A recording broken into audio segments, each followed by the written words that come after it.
Pernah tiba-tiba menemukan benjolan kecil di area pribadi dan langsung panik. Santai dulu, karena ternyata hal seperti itu cukup umum terjadi pada pria. Bentuknya bisa kecil, kemerahan, atau terasa agak kasar di permukaannya. Sebagian bisa terasa gatal, sebagian lagi tidak menimbulkan rasa apapun. Dan menariknya, tidak semua benjolan itu berarti masalah serius. Sebagian bahkan kondisi normal dan tidak butuh obat sama sekali. Nah, hari ini kita bahas apa saja kemungkinan penyebabnya dan bagaimana cara menanganinya dengan aman dan higienis. Karena yang penting bukan panik, tapi tahu cara merawat diri dengan benar. Siap? Yuk kita mulai pelan-pelan. Pertama, kita perlu tahu dulu bahwa kulit di area tersebut sangat sensitif. Artinya, mudah mengalami iritasi, terutama jika tidak dijaga kebersihannya. Keringat, gesekan pakaian, dan bahkan cara mencukur bisa memicu reaksi kecil di kulit. Kadang bentuknya seperti jerawat atau bintik putih halus, padahal bisa jadi hanya kelenjar minyak yang tampak jelas di permukaan kulit. Kondisi ini disebut Fordyce spot. Biasanya berwarna putih kekuningan dan tidak menular, tidak menimbulkan nyeri dan umumnya tidak perlu diobati. Tapi kalau kamu merasa tidak nyaman dengan tampilannya, bisa konsultasi kosmetik medis. Dokter bisa bantu mengatasinya dengan prosedur ringan. Kedua, bisa juga disebabkan oleh peradangan di akar rambut halus. Istilah medisnya folikulitis. Biasanya muncul setelah mencukur atau karena kulit yang lembab terlalu lama. Benjolannya bisa berwarna merah dan agak gatal. Tapi kabar baiknya, folikulitis ringan biasanya sembuh sendiri dalam beberapa hari. Kuncinya adalah menjaga area tersebut tetap bersih dan kering. Gunakan sabun lembut tanpa pewangi yang tajam. Dan jangan digaruk atau dipencet supaya tidak makin iritasi. Kalau makin banyak atau terasa nyeri, baru sebaiknya konsultasi ke dokter. Akan diberikan salep khusus yang aman untuk kulit sensitif. Ketiga, bisa juga karena luka cukur. Ini hal yang sering banget terjadi tanpa disadari. Setelah mencukur rambut di area pribadi, kadang kulit jadi merah atau muncul bintik kecil. Rasanya perih, bahkan bisa ada cairan bening atau putih. Tapi tenang, biasanya luka cukur sembuh sendiri dalam beberapa hari. Kuncinya jangan langsung mencukur lagi di area yang sama. Gunakan lotion atau pelembab lembut untuk mengurangi rasa perih. Dan pastikan alat cukur yang digunakan selalu bersih dan tajam. Jangan dipakai bergantian dengan orang lain ya. Itu penting untuk mencegah infeksi kulit. Keempat, benjolan kecil juga bisa disebabkan oleh kista ringan. Kista ini semacam kantung kecil berisi cairan di bawah kulit. Biasanya tidak sakit dan tidak berbahaya. Kalau ukurannya kecil, cukup dijaga kebersihannya. Biasanya akan mengecil sendiri seiring waktu. Tapi kalau membesar atau terasa nyeri, perlu diperiksa lebih lanjut. Dokter bisa memastikan apakah perlu tindakan kecil atau cukup dibiarkan. Yang penting, jangan coba memecahkannya sendiri, karena malah bisa bikin infeksi baru. Ingat, tangan kita tidak selalu sebersih yang kita kira.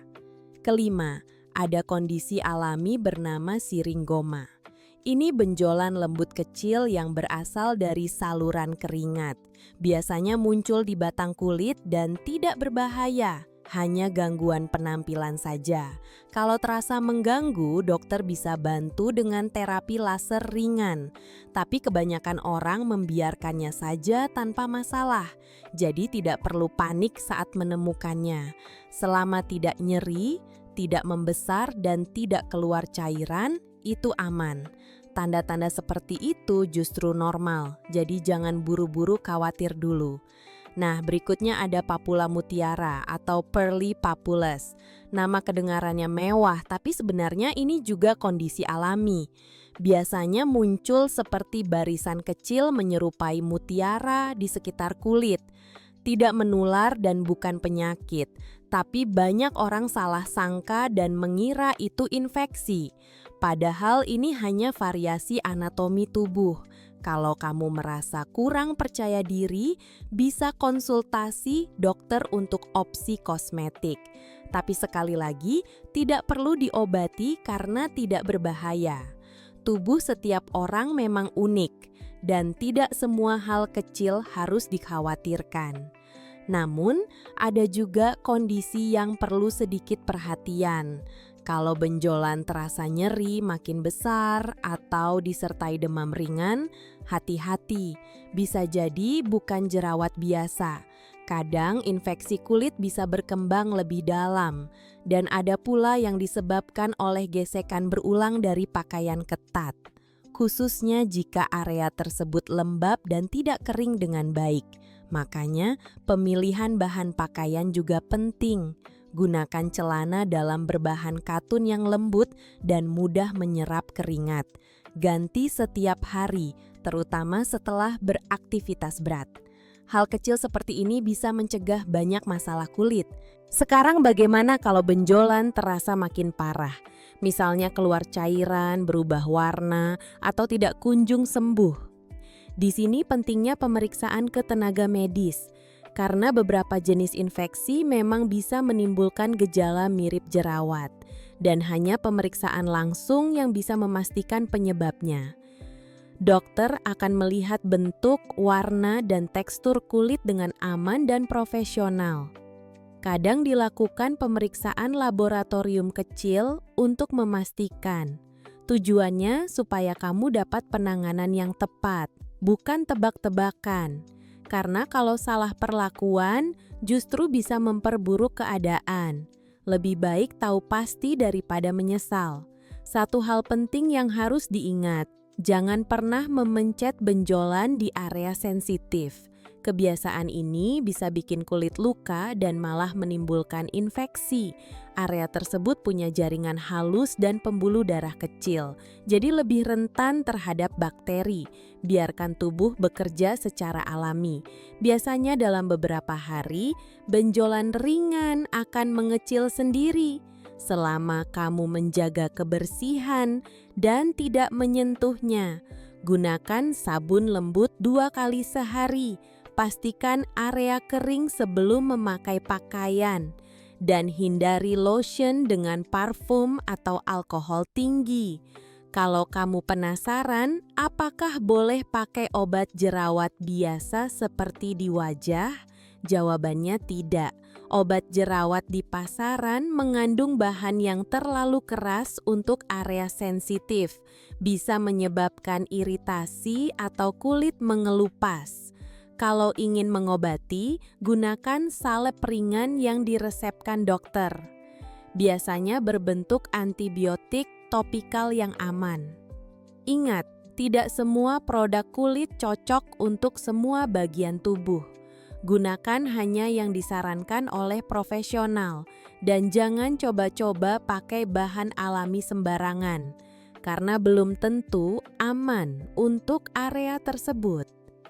Kalau kamu menemukan benjolan kecil di area pribadi, jangan langsung panik, tapi juga jangan diabaikan begitu saja.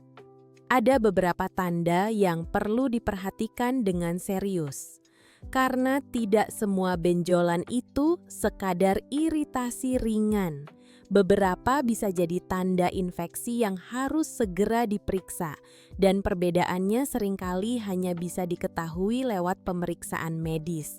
Tapi tenang, saya akan bantu kamu mengenali gejalanya secara sederhana, supaya kamu bisa tahu kapan harus tenang dan kapan perlu waspada. Kita bahas satu persatu dengan cara yang ringan dan aman. Oke, kita mulai dari yang paling sering dulu. Kadang benjolan bisa muncul karena infeksi kulit ringan. Misalnya karena keringat berlebih, luka cukur, atau kulit yang lembab terus. Tapi kalau benjolan itu berubah warna jadi merah tua, terasa nyeri, atau bernanah, hati-hati.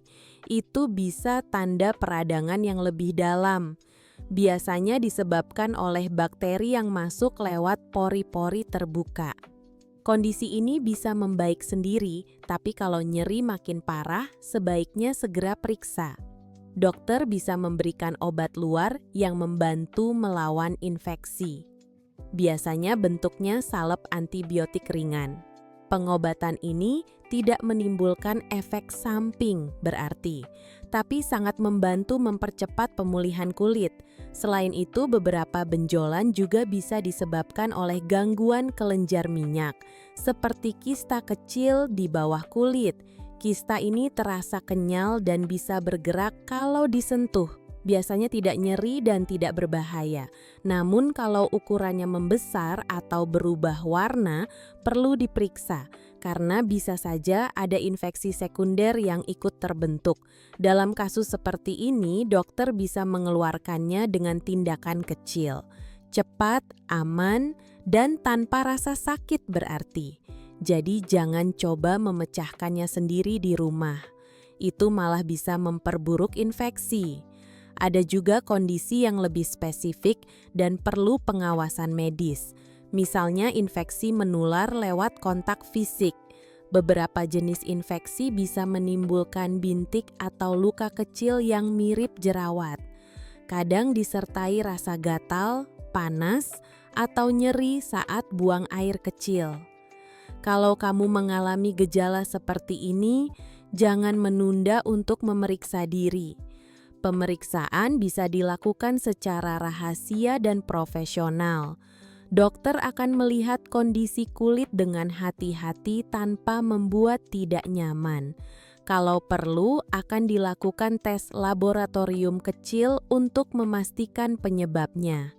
Langkah ini penting supaya kamu tidak salah penanganan, karena infeksi yang dibiarkan bisa menular ke pasangan atau menyebar ke organ lain. Yang sering terjadi, banyak orang menunda periksa karena merasa malu. Padahal pemeriksaan seperti ini hal biasa dalam dunia medis. Dokter tidak menilai, tugasnya hanya membantu menemukan solusi terbaik. Lebih baik tahu lebih awal daripada menyesal di kemudian hari. Karena beberapa infeksi bisa sembuh total kalau ditangani sejak dini, tapi bisa lebih sulit diatasi kalau sudah terlalu lama dibiarkan. Jadi jangan tunggu sampai muncul luka terbuka atau rasa nyeri hebat.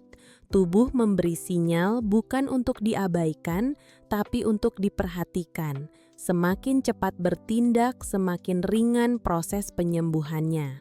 Dan kamu bisa cepat kembali merasa nyaman. Sekarang kita bahas cara-cara sederhana untuk mencegahnya, karena mencegah selalu lebih baik daripada mengobati. Pertama, selalu jaga kebersihan tubuh. Cuci area pribadi 2 kali sehari menggunakan sabun lembut dan air bersih. Keringkan dengan handuk bersih sebelum berpakaian. Pastikan tidak ada bagian yang lembab terlalu lama. Kelembapan adalah tempat favorit bakteri berkembang. Jadi jaga agar area tetap kering dan bersih. Gunakan pakaian dalam berbahan katun yang menyerap keringat. Dan ganti setiap hari, terutama setelah beraktivitas berat. Kedua, hindari kebiasaan mencukur rambut terlalu pendek. Rambut halus di sekitar area tersebut punya fungsi melindungi kulit. Kalau dicukur habis, kulit jadi lebih mudah iritasi. Apalagi kalau alat cukurnya tidak steril. Gunakan alat pribadi dan jangan bergantian dengan siapapun. Dan kalau habis mencukur muncul bintik merah kecil, jangan panik. Itu bisa reaksi kulit yang normal.